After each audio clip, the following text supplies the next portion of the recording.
রাসূল করিম সাল্লাল্লাহু তাআলা আলাইহি ওয়াসাল্লাম বলেন, তোমরা কবর জিয়ারত করবে, কেননা কবর জিয়ারত করলে মৃত্যুর কথা স্মরণ হবে। বলেন, কবর জিয়ারত করলে কিসের কথা স্মরণ হবে? আরেক হাদিস আসছে, রাসূল করিম সাল্লাল্লাহু আলাইহি ওয়াসাল্লাম বলেছেন, তোমরা কবর জিয়ারত করবে।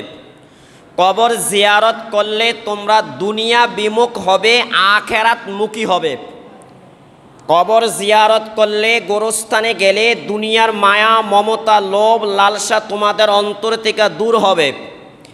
আখিরাতে জান্নাত কামাই করা, জান্নাত পাওয়ার লোভ লালসা তোমাদের অন্তরে কি হবে? জাগ্রত হবে।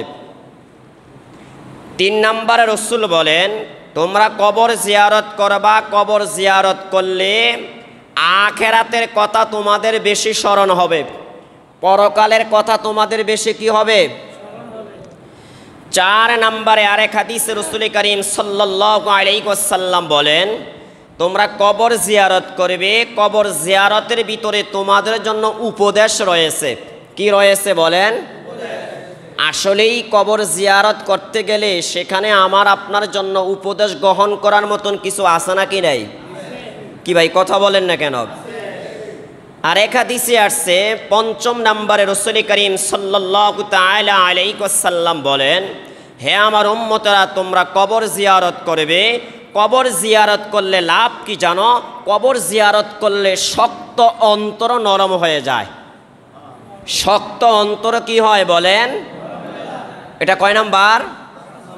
6 নম্বরে রাসূল করিম সাল্লাল্লাহু তাআলা আলাইহি ওয়াসাল্লাম বলেন, তোমরা কবর জিয়ারত করবে। কবর জিয়ারত করলে তোমাদের চক্ষু দিয়ে অশ্রু বের হবে, অন্তর বিগলিত হবে, চক্ষু অশ্রুসিক্ত হবে। চক্ষু কি হবে? কথা বলেন না। এটা কয় নাম্বারে গেল?